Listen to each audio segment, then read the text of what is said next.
રાતના 4 સોર નીકળ્યા બાપુ, રાતના 4 સોર નીકળ્યા અને જાતા હતા. એ શું કરવા જતો હોય તો કઈ કહેવાનું હોય નહીં. સોર શું કામ રાત્યા નીકળે? હા, કલાકારો રાત્યા શું કામ નીકળે? આપા ભાઈ ડાયલો કરવા જ નીકળે ને.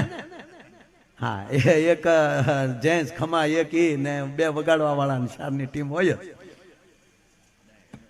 ડાયરો એમ 4 ચોર નીકળ્યા. એમાં એક ચોરે કીધું કે ભાઈ તરસ લાગી છે યાર, પાણી પી લઈ.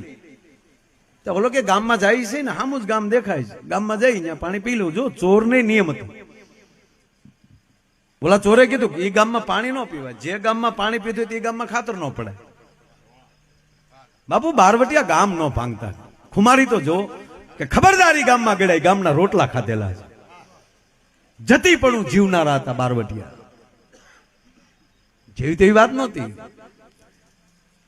ગામ નો ભાંગે છે.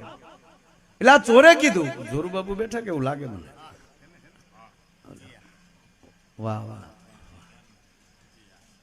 મને આમ શું છે, આ લાઈટ એક જેટ હામી પડે છે બાપુ. એટલે આ પાછળ તો પછી તમતમ જ થાય છે. અને હવે તો આ લાઈટો આવી એલઈડી બાપુ. હા, ઓછા પાવરે ઝાઝા તેજ આવું વધવા મળ્યું છે. અને આમાં આ હકીકત જોરું બાપુ, માનો તો ધૂપ છે, નહીતર ધવાડો.